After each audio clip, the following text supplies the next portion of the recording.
வணக்கம்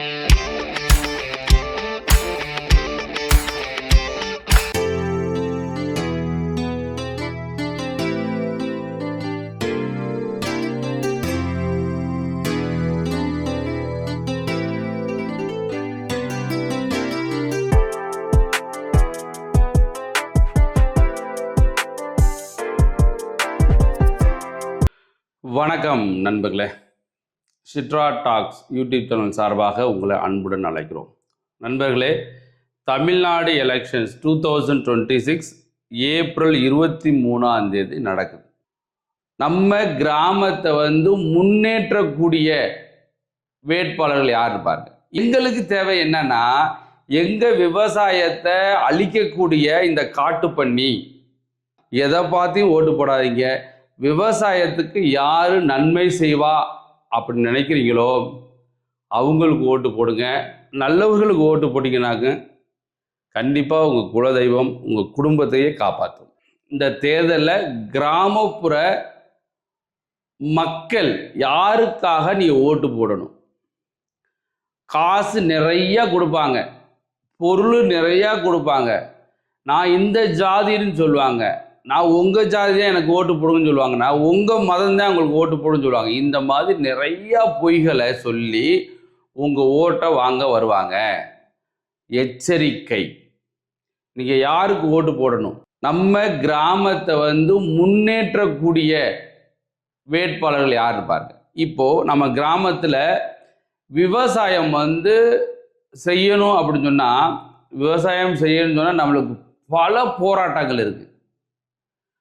முக்கியமாக இப்போ பெரிய பிரச்சனையாக கிராமத்தில் இருக்கிறது என்ன அப்படின்னா, நான் விவசாயம் செஞ்சு வச்சுருப்போம், காட்டு பண்ணி நம்மளை உழைப்பி நம்ம ஒரு 3 மாதம் உழைச்சது ஒன்றுமே இல்லாமல் ஆக்கிட்டு போயிடும். காட்டு பண்ணி வருதுன்னா அதுக்கு முக்கியமான காரணம் என்னன்னாக்க, இந்த கருவல் மரம், இந்த 2 தான். இவங்க காசு கொடுத்து ஓசியாக கொடுக்கணும் அவசியம் கிடையாது. எனக்கு அந்த நெல் ஓசியாக கொடு, அப்புறம் ஃபெர்டிலைசர், அதாவது உரத்தை ஓசியாக கூட அப்படி யாருன்னு கேட்க போகிறது கிடையாது. நீ பணம் கொடு, அதெல்லாம் எனக்கு தேவையே கிடையாது. எங்களுக்கு தேவை என்னன்னா, எங்கள் விவசாயத்தை அழிக்கக்கூடிய இந்த காட்டுப்பண்ணி, அந்த காட்டுப்பண்ணி தங்குறதுக்காக இருக்கக்கூடிய வீடு மாதிரி இருக்கக்கூடிய இந்த கருவேல் மரம் இது இருக்கு இல்லையா, கருவேல் மரம், இதெல்லாம் கருவேல் கிளியர் பண்ணிட்டமாக்கு காட்டுப்பண்ணி இருக்காது. அப்போ காட்டுப்பண்ணி இல்லைன்னா விவசாயம் கண்டிப்பாக நல்லா இருக்கும். இந்த காட்டுப்பண்ணினால இப்போ தமிழ்நாட்டில் விவசாயங்கள் ரொம்ப மோசமாக போயிட்டு இருக்கு. இப்போ நிறைய விவசாயத்தை நம்ம கேட்கும்போது, ஏன்ப்பா விவசாயம் பண்ண மாட்டீங்கன்னா, போங்க சார், நீங்கள் அங்கே போய் எல்லாம் செலவழித்து ஒரு 10,000 15,000 செலவழித்து வச்சுருப்போம், நல்ல கண்டா வந்திருக்கும், நைட்டோட நைட்டாக உழைப்பு ஒன்று மூலம் வாங்கி போகிறது, நான் எப்படி நம்ம விவசாயம் போடுறது அப்படின்னு சொல்கிறாங்க. சில பேர் விவசாயம் போட்டாலும் நைட்டு போய் அங்கே காத்துக்கிட்டே இருக்காங்க, தூங்காம சுற்றி சுற்றி வந்துருக்காங்க, காட்டுப்பண்ணி வரக்கூடாதுன்னு சொல்லி. சில பேர் என்ன செய்றாங்க, சுற்றி வர கரண்ட் கம்பியை போட்டு வைக்கிறாங்க. எத்தனை பேர் இறந்துருக்காங்க அந்த கரண்ட் கம்பியில் தெரியாமல் விழுந்து, எத்தனை பேர் இறந்துருக்காங்க உங்களுக்கு தெரியுமில்ல இல்லையா? அப்போ இந்த கரண்ட் கம்பி போடுறப்ப, ஏன் கரண்ட் கம்பி போடுறான்? வேற வழியே இல்லை. அப்போ எந்த சூழ்நிலையும் தன்னுடைய பயிரை பாதுகாக்கணும், அப்போ கரண்ட் கம்பி போடுறான். அப்போ கரண்ட் கம்பி இல்லீகலாக தான் போடுறான், யாரும் போடக்கூடாது. கண்டிப்பாக வயலை சுற்றி கரண்ட்டுக்கு கூட கண்டிப்பாக ஆபத்து, கண்டிப்பாக போடக்கூடாது. வேற வழி இல்லாமல் நிறையா விவசாயிகள் கரண்ட் கம்பி சுற்றி வேற போட்டு வைக்கிறாங்க. நைட்டில் மட்டும் அதை கரண்ட்டை பாஸ் பண்ணிட்டு வந்துடுது. அந்த மாதிரி நிறையா பேர் இல்லீகலாக அந்த கரண்ட் கம்பியை போட்டு எதுக்காக போடுறாங்க? அந்த அந்த காட்டுப்பண்ணி நம்ம பயிரை உழைப்பிடக்கூடாதுக்காக ஃபுல்லாக கரண்ட் கம்பி போட்டு இல்லீகல். இப்போ இந்த கரண்ட் கம்பி போடுறது தவறு. பட் நிறைய விவசாயிகள் வேறு வழி இல்லாமல் அது கரண்ட் கம்பி போட்டு வைக்கிறாங்க. எதுக்காக? தன்னுடைய பயிரை காப்பாற்றணும். நான் அவ்வளோ கஷ்டப்பட்டு அவ்வளோ ரூபா போட்டு நம்ம விவசாயம் பண்ணிக்கிட்டு இருக்கோம், இந்த விவசாயத்தை காப்பாற்றணும்னு சொல்கிறதுக்காக நைட்டும் பகலும் பார்க்காம பகல் பூரா வேலை பார்க்குறது. நைட்டு வீட்டில் நிம்மதியாக தூங்க முடியுமா? தூங்க முடியலை. காரணம் என்ன? இந்த காட்டுப்பண்ணி உழப்புது. அப்போ என்ன செய்கிறாங்க, நைட்டு ஃபுல்லாக போய் அங்கே போய் காத்து கிடக்காங்க. காட்டுக்குள்ளே போய் அவங்களுக்கு நிறையா பாம்பு எல்லாமே இருக்குங்க. அதெல்லாம் தாங்கிக்கிட்டு, அந்த இதெல்லாம் தீமையெல்லாம் வரும், அதெல்லாம் தாங்கிக்கிட்டு அந்த பயிரை காப்பாற்றணும்.